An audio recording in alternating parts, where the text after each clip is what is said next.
하나님 말씀 보겠습니다. 요한계시록 1장 11절에서 20절 말씀 같이 읽겠습니다. 이르되 내가 보는 것을 두루마리에 써서 에베소, 서머나, 버가모, 두아디라, 사데, 빌라델비아, 라오디게아 등 7 교회에 보내라 하시기로 몸을 돌이켜 나에게 말하는 음성을 알아보려고 돌이킬 때에 7 금 촛대를 보았는데 촛대 사이에 인자 같은 이가 발에 끌리는 옷을 입고 가슴에 금띠를 띠고 그의 머리와 털에 희기가 흰 양털 같고 눈 같으며 그의 눈은 불꽃 같고 그의 발은 풀무불에 단련한 빛난 주석 같고 그의 음성은 많은 물소리와 같으며 그의 오른손에 7 별이 있고 그의 입에서 좌우에 날선검이 나오고 그 얼굴은 해가 힘있게 비치는 것 같더라. 내가 볼 때에 그의 발 앞에 엎드려져 죽은 자 같이 되매 그가 오른손을 내게 얹고 이르시되 두려워하지 말라. 나는 처음이요 마지막이니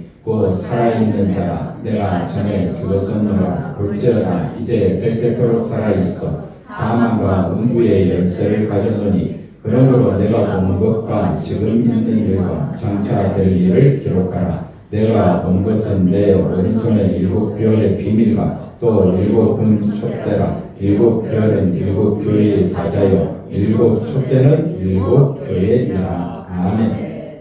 할렐루야. 하나님의 큰 은혜가 넘치기를 바랍니다. 오늘은 7 촛대는 7 교회니라. 촛대에 대해서 살펴보면서 이게 무슨 의미가 있는가 한번 같이 은혜를 나누고자 합니다. 자, 촛대는 13절과 20절에 나오는 말씀인데 우리가 알고 있는 상식적인 구약의 배경으로 봤을 때 촛대는 어디 있느냐? 성전이 있으면 그 성전 안에 지성소와 성소가 있습니다. 그러면 성소 안에 뭐가 있느냐? 등대가 있습니다. 그걸 촛대라고 합니다. 등잔대, 등대 줄여서 또는 촛대. 그러니까 촛대는 어디 안에 있다? 성소 안에 있다. 성전 안에 하나님께서 성소와 지성소로, 그래서 대제사장이 지성소만 들어가게 되는데, 근데 20절에는 뭐라고 이야기하느냐? 촛대는 뭐라고 이야기하느냐? 교회다라고 이야기해버립니다. 그러니까 우리가 알고 있는 촛대는 성소 안에 있는 곳인데 예수님은 그 뭐라고 이야기해버리느냐? 이 촛대를 뭐라고 이야기하느냐? 교회다라고 이야기를 하고 있습니다. 그래서 오늘 말씀을 통해서 우리가 좀 이해하기가 난해한 그 촛대가 왜 교회가 되느냐, 이걸 우리가 생각해 보면서 같이 은혜를 나누고자 합니다. 그 이제 촛대 뒤에는 지성소가 있습니다.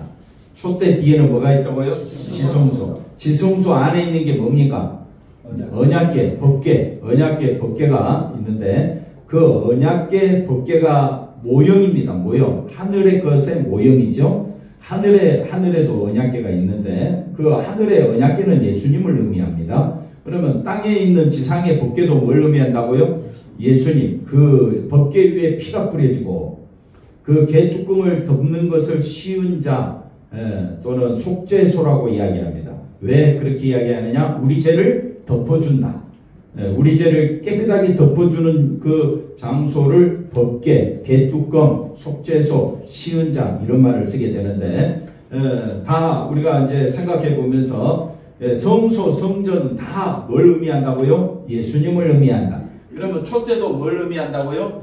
예수님이 거하시는 그 모습은 뭘 의미한다고요? 교회를 다스린다. 자, 촛대가 성전 안, 성소 안에 위치하게 되는데, 이거를 촛대를 20절에는 뭐라고 이야기한다? 교회라고 이야기한다. 근데 교회라고 이야기하는 이유가 뭐냐면요, 성전이 교회가 교회될 수 있는 것은, 교회라고 이야기하는 것은 그 안에 뭐가 있어야 된다? 언약궤, 법궤, 말씀, 예수님 중심. 교회는 누구 중심이 돼야 된다? 예수님 중심. 교회 안에 뭐 다른 종교 그런 모형을 갖다 놓으면 그건 교회가 아니지요. 교회는 왜 교회입니까? 십자가에 달려 죽으신 그 예수님만 높이는 곳을 뭐라고 이야기하느냐? 교회라고 이야기한다. 그걸 다른 말로 이제 언약궤다. 언약궤. 좀 그래서 성전의 중심. 그 다음에 계시록의 중심, 구약의 성경도 신약의 계시록도 중심에는 뭐가 있다?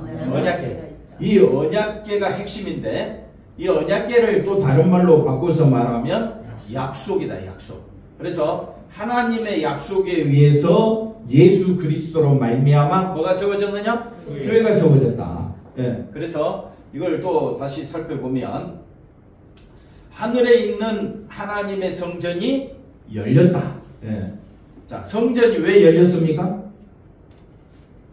우리가 이제 그냥 열렸지 뭐 그걸 왜 열렸느냐라고 물으면 할 말은 없는데, 하늘의 성전이 열렸다라는 말은 하나님이 세상을 뭐 하신다?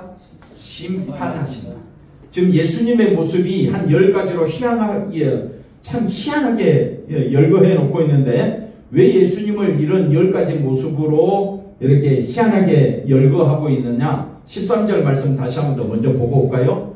13절 말씀 보고 오니까 13절에 뭐라고 되어 있느냐? 촛대 사이에 누가 있다고요? 인자 같은 이가 있다.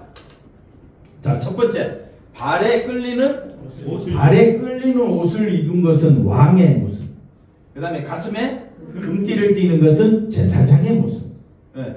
발에, 가슴에 두 번째입니다. 그 다음에 14절에 세 번째는 뭐라고 이야기하냐? 그의 머리와 그 다음에 머리털의 희기가 흰 양털 같고 눈 같다. 이건 아주 존귀한 모습. 그 다음에 또 그의 눈은 불꽃 같고, 벌써 머리털, 눈, 5가지로 묘사하고 있죠. 그 다음에 그의 발은 빛난 주석 같다. 그 다음에 그의 음성은 많은 물소리 같다. 왜 이렇게 예수님을 묘사하고 있느냐? 촛대 사이에 다니는 그 예수님의 모습을 왜 이렇게 10가지? 16절에 또 나가봅시다. 오른손에는 뭐가 있어요? 일곱 별이 있고, 그의 입에서는 좌우에 날성검이 나온다. 날성검이 나온다라는 말은 말씀으로 다스린다. 실제로 검이 나오는 모습, 그건 만화에서나 그리는 거고, 실제 예수님의 입에서 뭐가 나온다고 장로님 뭐가 나와요? 뭐가 나와요? 날성검이라는 것은 말씀이 나온다. 얼굴은 해를 여러분 봤습니까? 볼 수 있어요? 볼 수 없죠. 보기는 보는데 어떻게 해요? 눈이 부셔서 못 보죠. 그러니까 힘있게 비춘다는 건 강력하다는 말이죠. 예수님이 실제 이 땅에 있었을 때 예수님의 모습이겠습니까? 아니죠. 실제 이 땅에 있는 예수님의 모습은 연약하기 그지없는 초라한 인간의 모습이다. 근데 왜 계시록 1장 시작할 때부터 예수님은 이렇게 굉장히 강력한 분으로 묘사하느냐? 왜? 조금 전에 이야기했잖아요. 왜? 심판하시는 분이기 때문에. 심판하시는 예수. 그래서 앞에서 19장 다시 보시면, 자, 11장 19절에 하늘에 하나님의 성전이 열린다. 성전이 열린다는 말은 휘장문이 찢어졌다 이 말이죠. 그러면 뭐가 시작되었다? 심판이지. 심판이 시작되었으면 심판의 기준이 있어야 될 거 아니에요. 심판의 기준은 성전 안에 뭐가 보인다고요? 하나님의 언약궤로 심판하시겠다는 거예요. 하나님의 언약궤에 뭐가 부어진다 그랬습니까? 짐승의 피가 부어지죠. 그 짐승의 피가 부어지는 언약궤는 뭘 상징하느냐? 예수 그리스도의 십자가를 상징합니다. 그러니까 하나님의 심판은 시작되었고, 심판에서 그 기준은 어린 양의 피를 믿느냐, 어린 양의 피를 무시하느냐, 업신여기느냐, 여기에 따라서 하나님의 심판은 어떻게 되느냐? 달라진다. 그래서 그 피를 믿는 자는 구원이에요. 그 피를 업신여기는 자는 심판하시겠다. 그래서 심판하시는 예수님의 모습을 번개, 음성들, 내성, 지진, 큰 우박이 있더라. 이건 뭘 의미합니까? 심판하시는, 우렁차시는 그 입에서 나오는 그 말씀이 이렇게 우렁차기 때문에 사도 요한이 지난주에 말씀드렸던 것처럼 예수님의 모습을 보고 어떻게 됐어요? 엎드렸잖아요. 죽은 듯이 엎드리는 겁니다. 왜 엎드립니까? 우리가 죄인인 것을 알기 때문에. 그래서 우리가 주의 날이라고 이야기하면 주일을 이야기하는 것이 아니라 주의 날이라는 것은 심판하시는 예수님 앞에 서는 날, 심판하시는 예수님 앞에 예배드리는 날, 그게 바로 진짜 주일입니다. 우리가 예수님을 바라볼 때 예수님은 단순히 우리 마음속에서 생각하는 그 어떤 작은 모습의 예수님이 아니라 온 우주 만물을 주관하시고 온 세상을 말씀으로 심판하시는 그런 전능하신 하나님의 모습으로 1장에 그리고 계시록 전체에 예수님의 모습이 등장하고 있다. 그 예수님 앞에 나는 어떤 존재가 되어야 되는가? 내 힘으로 그 하늘의 성전에 들어갈 길도 없습니다. 오직 예수님의 은혜로, 예수님의 사랑으로 심판에서 건져주신 그 은혜로 말미암아 내가 천국 가는 걸 생각할 때에 우리는 두렵고 떨림으로 주님 앞에 나와 예배드려야 할 줄로 믿습니다. 자, 그래서 그 다음 보시면 인자 같은 일을 말씀하고 있는데 하나님의 성전은 자, 여기서 말하는 하나님의 성전은 하늘의 성전을 말하지요. 맞습니까? 그럼 하나님의 성전은 인간의 힘이나 인간의 능력으로 세워질 수가 없지요.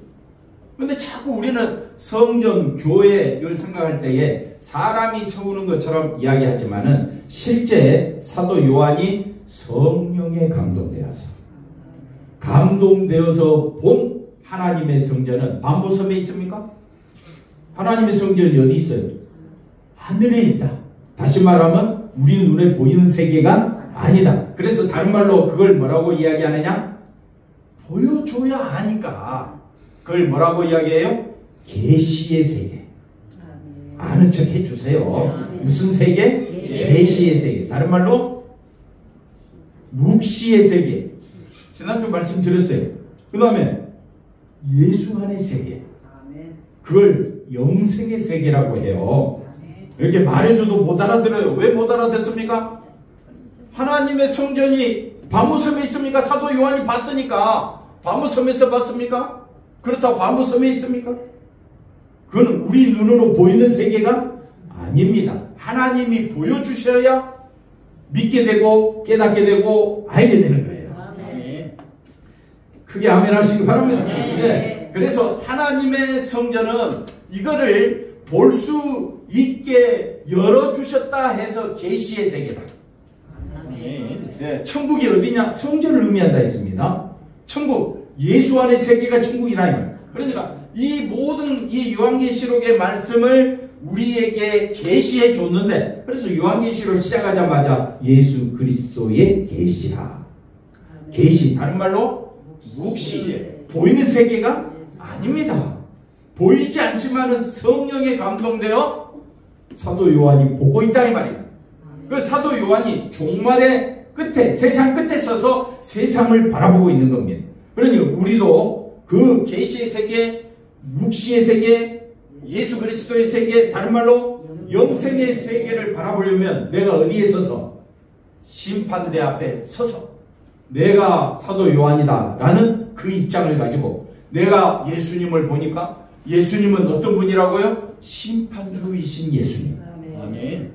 그 예수님 앞에서 죽은 자같이 엎드러질 수밖에 없는 우리 현실을 보고, 네, 그죠? 그렇게 해서 하나님의 성전은 이렇게 인간의 힘이나 인간의 능력으로 세워지는 것이 아니라 오직 누구에 의해서? 하나님에 의해서 세워진다라는 의미가 촛대 사이에 다니시는 인자다.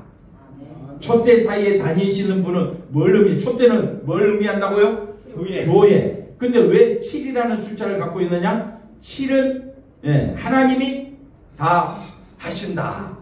하나님이 역사하신다. 그래서 하나님에 의해서 세워지는 하나님의 성전은 우리가 아무리 눈 씻고 보려고 해도 볼 수 있는 세계가 아니라 무슨 세계라고요? 계시의 세계. 네. 감추어진 묵시의 세계, 예수 그리스도 안의 세계이기 때문에 이거는 믿음으로 가는 세계다. 이걸 다른 말로 영생의 세계. 영생의 세계. 사도 바울이 보고 왔어도 우리에게 말하지 않습니다. 가히 말할 수 없노라라고 끝냈습니다. 근데 누가 이걸 기록해 놨느냐? 사도 요한이 기록해 놨어요. 그러니 우리는 이 사도 요한이 본 세계를 나의 세계로 인식하고, 예, 누가 역사하신다고요? 성령이 역사하시면 우리도 이 세계를 믿음의 눈으로 봐야 될 줄로 믿습니다. 그래서 스가랴 4장 2절에도 보니까, 자, 그 당시 사도 요한은 어디에 있었습니까? 반모섬에 있었지요. 왜 반모섬에 있었습니까? 귀양갔죠. 유배당하였지요. 교회가 박해가 엄청 심했습니다. 네로 황제에 의해서, 도미티안 황제에 의해서, 예, 교회가 엄청나게 박해를 받으니까 교회가 완전히 초전박살나, 초토화됐어. 완전히 교회가 어떻게 됐습니까? 쑥대밭이 됐어. 교회가 쑥대밭이 되었고, 교회의 가장 큰 어른인 사도 요한이 귀양 갔으니까 교회는 소망이 있다 없다? 소망이 없는 것처럼 보이는데, 사도 요한이 이 환상의 세계, 예수 그리스도의 세계를 보고 기록해 나서 초대교회 7교회 보내면서 뭐라고 말하느냐? 예수님은 전능하신 하나님이십니다. 환난에 핍박에 흔들리지 말라. 의지할 분은 예수님. 이걸 누가 또 이야기해 주느냐? 스가랴가 이야기를 해주는데, 스가랴에 누가 나오느냐? 스룹바벨이 나옵니다. 스룹바벨은 이스라엘이 포로 귀환 후 첫 번째로 귀환한 스룹바벨에 의해서 귀환하게 되는데, 스룹바벨이 다시 예루살렘에 와서 보니까 성전이 너무너무 황폐화되어 있으니까 성전을 세우자. 한번 따라합시다. 성전을 세우자. 그랬는데 사마리아 사람이 어떻게 해요? 그 성전을 못 짓게 엄청난 박해를 하는 거예요. 핍박을 하는 거예요. 그러니까 이 스룹바벨이 환상을 보게 됩니다. 스가랴는 8가지 환상이 나오는데, 그 중에 4번째나 5번째 환상이 성전 환상입니다. 왜 성전 환상이냐? 순금 등 잔대가 어디 안에 있기 때문에, 성전 안에 있는, 아까 우리가 말하는 뭐라고요? 촛대입니다. 순금, 등잔, 대. 이게 뭐라고요? 촛대. 요한계시록은 이 촛대 사이에 다니시는 예수님. 그리고 스가랴에서는 내가 보니 환상을 보게 됩니다. 순금 등잔대가 있는데, 예, 그 모습, 기름 그릇이 있고 등잔이 있으며, 그 다음에 7 기름관이 있는 거예요. 그 다음에 3절에 그 등잔대 곁에 2 감람나무가 있는데, 하나는 오른쪽에, 하나는 왼쪽에 스룹바벨과 여호수아를 의미하고 있고, 이걸 6절에 말해줍니다. 뭐라고 말하느냐? 스룹바벨에게 하신 말씀이니라. 성전이 세워지는 것은, 만군의 여호와께서 말씀하시되 힘으로 되는 것도 아니고, 그 다음에 능력으로 되는 것도 아니고, 오직 하나님의 의해서 성전이 세워진다. 스룹바벨아, 낙심하지 말라. 아무리 방해하는 큰 산과 같은 존재가 있다 할지라도 성전은 하나님에 의해서 세워진다. 한번 따라합시다. 요한에게 하나님이 하신 말씀은 반무섬이 있잖아요. 교회는 초토화되어 있잖아요. 교회가 큰 시험에 들었잖아요. 그러면 쑥대밭이 된 이 교회가 누가 의해서 세워진다? 예수님에 의해서, 하나님에 의해서, 성령에 의해서 교회는 세워진다. 이걸 우리 교회에 대입해 봅시다. 감사비전교회가 쑥대밭이 되었잖아요. 상황을 그렇게 인식해 보자고요. 교회는 누가 세워갑니까? 목사가 세워갑니까? 장로님이 훌륭해서 교회가 세워집니까? 성도들이 훌륭하다고 교회가 세워지는 겁니까? 예, 그렇게 세워지는 교회들도 있습니다. 많아요. 많은데 하나님의 교회, 하나님의 성전은 누구에 의해서 세워진다? 하나님, 성령이 예수님에 의해서 세워진다. 그러니 걱정하지 마시고, 그러면 이걸 7교회에 보내라 라고 하신 말씀은, 교회는 하나님이 세워가니까, 비록 로마 황제의 그 핍박 속에서, 그 다음에 초대 우리 일제시대의 그 일제의 어려움 속에서, 또 공산주의 속에서 교회가 없어질 것 같이 보였지만, 실제로는 누구에 의해서 세워진다? 하나님에 의해서. 하나님에 의해서 교회가 세워지기 때문에 절망하거나 낙심하지 말고 누구만 높이자? 예수님만 높이자. 그걸 지금 말해주고 있습니다. 그래서 예수님을 뭐라고 표현하느냐? 인자 같다라고 표현합니다. 예수님을 인자 같다라고 표현하는 것은 무슨 말이냐면요. 5절에 뭐라고 되어 있습니까? 5절에 보면요. 앞에 거 넘겨보시면 5절 마지막에 보니까 성경에 뭐라고 되어 있느냐? 우리를 사랑하사 그의 피로 우리 죄에서 우리를 해방하시고. 그러니 인자라고 말하는 것은 고난을 받으셨는데 5절을 보니까 피를 흘리셨대. 피를 흘리신 고난받으신 아까 우리가 예수님의 모습을 봤을 때 심판주로서 전능하신 하나님의 모습인데 왜 그분을 인자라고 표현하느냐 라고 했을 때 의심이 드는 거예요. 왜 인자지? 왜 인자라는 말은 사람의 아들이라는 말이잖아요. 왜 사람이 되셨을까? 왜 사람이 되셨을까? 여기 보니까 우리를 사랑하사 그의 피로 우리 죄에서 우리를 해방하신 분이다. 맞습니까? 18절 가볼까요? 18절은 또 뭐라고 되어 있습니까? 18절 뭐라고 되어 있어요? 살아있는 자라 내가 전에 죽었으므로. 분명히 예수님의 모습은 앞서 13절에서 16절까지 엄청난 능력을 가지신 그 예수님이 왜 사람이 되셨느냐? 피 흘리기 위하여. 그 다음에 죽기 위하여. 이게 뭘 의미합니까? 언약궤를 의미합니다. 그러니까 언약궤에 하나님이 약속하시고 말씀하신 내용을 완성하시고 그걸 실천하신 분이 누구를 의미하느냐? 예수님. 아멘. 그러니까 이스라엘을 붙잡고 있는 분도 예수님, 교회도 붙잡고 있는 분도 예수님. 그러므로 이스라엘과 교회 하나로 이야기해서 새 이스라엘, 예수 안에 있는 사람들을 뭐라고 이야기한다? 새 이스라엘, 새 예루살렘과 새 땅. 하늘과 땅을 새롭게 만든다. 그게 바로 지성소 안에 들어가는 성도들을 가리키는 말이다. 벌써 아리까리하죠? 그래서 이거를 내가 본 거, 예수님의 모습, 7교회에 보내는 편지, 그 다음에 장차 될 일은 뭡니까? 하나님이 어떻게 구원하시며 어떻게 심판하시는지를 다 기록하라. 이게 바로 사도 요한에게 주시는 예수님의 말씀입니다. 그래서 3번 다시 가서 보시면 인자라고 말하는 것은 피 흘리시고 죽임을 당한 고난 받으신 그 예수님을 의미합니다. 그 예수님에 의해서 뭐가 세워졌다? 교회가 세워졌다. 그게 촛대 사이에 다니시는 인자 같으신 이다. 그분은 전능하신 하나님이시면서 사람이 되셔서 뭘 세웠다? 교회를 세웠다. 그걸 왜 촛대는 하나인데 왜 7이라고 이야기하느냐? 일곱의 의미는 뭐라고요? 완전한 숫자지만 또 다른 의미가 뭐라 그랬습니까? 하나님이 다 하셨다. 그래서 그 다음 보시면 7 촛대라는 것은 촛대가 7개라는 말이 아니라 촛대 자체는 뭐라고요? 하나지만 촛대 위로 가지가 몇 개가 있다? 7개로 돼 있다. 그래서 7이라는 말은 누가 다 하신다? 완전하다라는 의미도 있지만은 하나님이 다 하신다. 교회를 세우신 분도 완성하신 분도 하나님이 다 하신다. 어디서 하나님이 다 하셨다라고 말합니까? 예수님의 십자가에.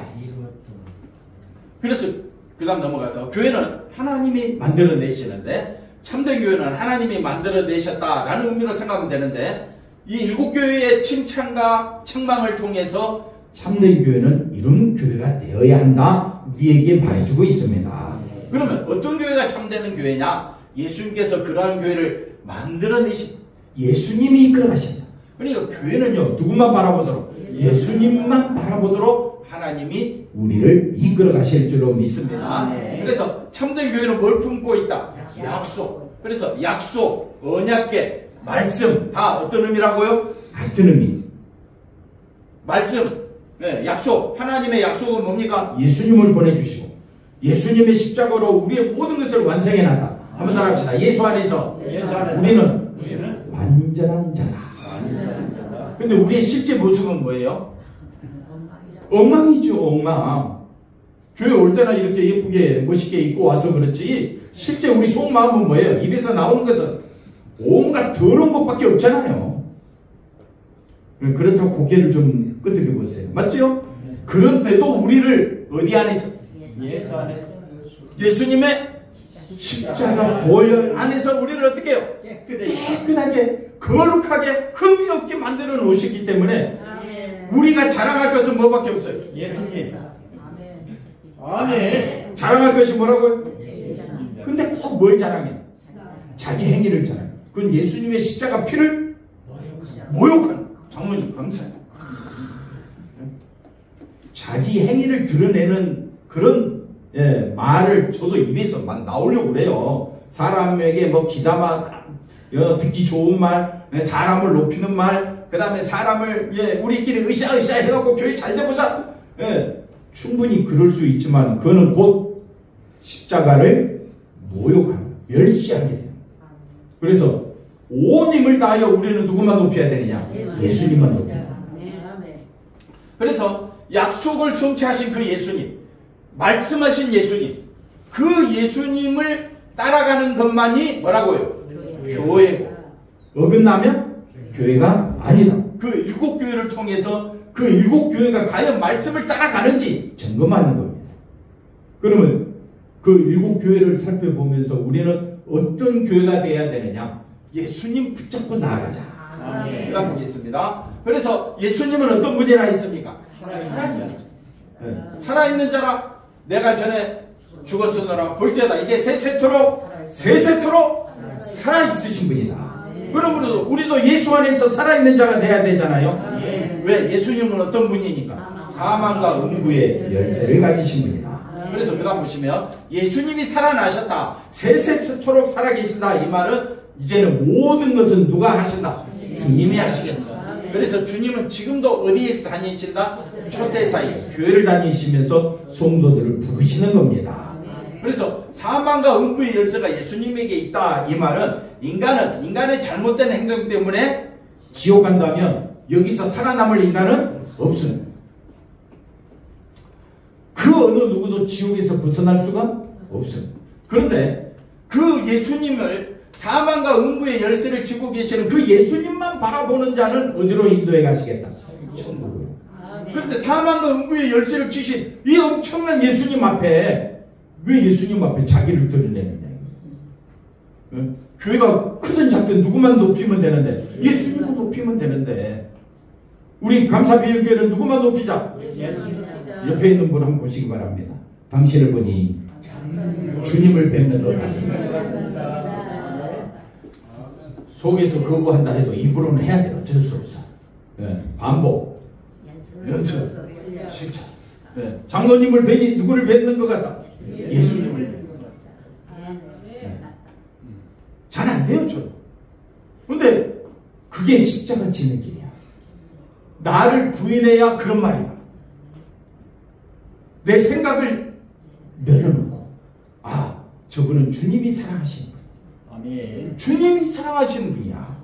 근데 내가 모자랐다고 그 사람을 재판하고 판단하고 비판할 수 있어요? 맞습니까? 우리는 비판할 자격이 없습니다. 그렇기 때문에 이스라엘이 왜 존재하느냐? 이스라엘을 하나님이 세우신 이유는 세상에 뭘 드러내라고? 죄를 드러내. 그래서 제사, 제도, 예배, 주일 성수, 말씀을 지키라. 이 말은 세상의 죄를 드러내. 근데 그들은 자기들의 행위를 통해서 오히려 열방을 부러워해. 하나님을 보는 것이 아니야. 그러니 열방을 쫓아가는 것이 그들에게는, 그래서 왕이 필요하고 세상처럼 살고 싶으니까 하나님은 어떻게 해요? 세상의 죄를 드러낼 수 있는 이스라엘이 아니니까 하나님이 어떻게 해요? 심판하시는.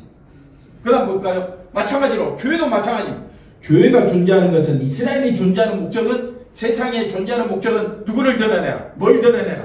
죄를 드러내라. 죄를 드러내려면 내가 죄인이라는 것을 고백해야죠.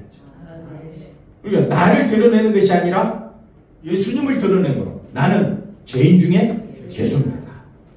그러니 나는 다른 사람을 판단할 자격도 없고, 왜? 다른 사람을 무시할 상황도 아닙니다. 교회 다닌다고 다 교회 성도들이 아니라 진짜 교회 성도는요, 자기를 부인하는 자가 돼야 돼요. 예, 자기를 부인하고, 예, 예수님 안에서만, 예수님을 높여야만 죄가 드러나기 때문에 예수, 천당, 불신, 지옥이 되는 거예요. 그래서 다 뭐 교회도 좋고 뭐 불교도 좋고 천주교도 좋고 뭐 큰지 작은지, 예, 그건 인간이 만들어내는 말이에요. 어떤 교회가 참된 교회냐? 일곱 교회를 통해서 예수님이 하신 말씀은 나를 높이지 않는 자는, 예, 나를 높이지 않는 자는 나와 아무 상관이 없다.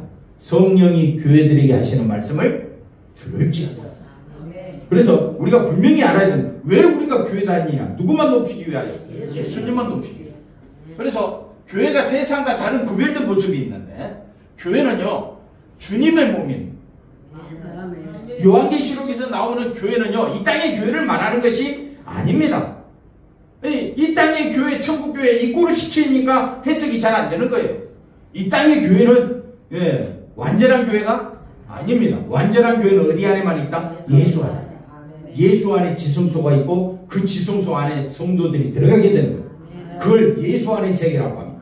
그러니까 진짜 교회는 뭐라고요? 주님의 몸이요. 그 다음에 뭐라고 이야기합니까? 완전한 주님의 몸이요. 완전하지 않으면 들어갈 수가 없어. 그럼 어떻게 완전해졌습니까, 장로님? 예수님의 십자가로. 그 십자가가 그래서 너무너무 감사한 거예요. 십자가가 뭡니까? 은혜 그 자체입니다. 십자가로 인하여 우리 죄가 사함받았죠. 의롭고 거룩한 자가 되었죠. 십자가로 인하여 의롭고 거룩한 자, 흠이 없는 자, 하나님의 자녀가 되고 천국 보좌에 앉게 되었죠. 완전한 자가 되었죠. 뭘로? 예수님의 십자가 피로. 그럼 뭘 자랑해야 되겠습니까? 주 안에서 십자가 피만 자랑하라. 주 안에서 뭘 자랑하라고? 십자가 피. 그래서 주님에 의해서 십자가 피로 인해서 십자가만 바라보는 자들을 고쳐진 자라고 이야기해요. 그 사람을 가리켜서 뭐라고 이야기한다? 교회. 그래서 교회는 주님의 피에 의해서 세워졌기 때문에 주님의 피로 인해서 완전하다. 우리 그 모습은 완전하다, 불완전하다? 우리는 한없이 불완전해요. 근데 어디 안에서만? 예수 안에서만 완전하기 때문에 누구만 높이며 살자. 그게 예수님을 나타내는 거예요. 그러니까 볼까요? 그래서 예수님은 어디에서? 십자가에서 죽으셨고, 사도들은 그 예수님의 뒤를 따라 십자가만 높인다면 그 사람은 성령 받은 사람입니다. 네. 뭘 높인다고요? 십자가. 내가 구원받았고 나는 죄인 중에 죄수입니다. 그 십자가로 피로 나는 완전해졌습니다. 이렇게 고백하는 성도들, 완전한 성도들, 성령 받은 성도들을, 예, 사도들이 예수님의 뒤를 따라갔고 그 터 위에 세워진 교회가 참된 교회라면 우리도 뭐만 높이면 살아가자?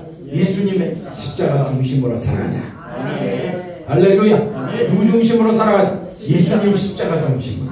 그걸 다른 말로 줄여서 예수 안에서. 예, 무더운 날씨에 또 우리 일이 잘 안 될 때, 피곤하고 낙심할 때, 건강이 안 좋을 때 절망하고 낙심하지 말고 나는 예수 안에서 완전한 자다. 그러니 나는 내 사명은 누구를 높이는 것이다? 예수님을. 기도하겠습니다. 하나님 감사합니다. 예수님 높이며 예수님께 감사하며 예수님으로 인하여 즐거워하며 살아가는 우리 감사비전교회 되게 하여 주옵소서. 예수님의 이름으로 기도하옵나이다. 아멘.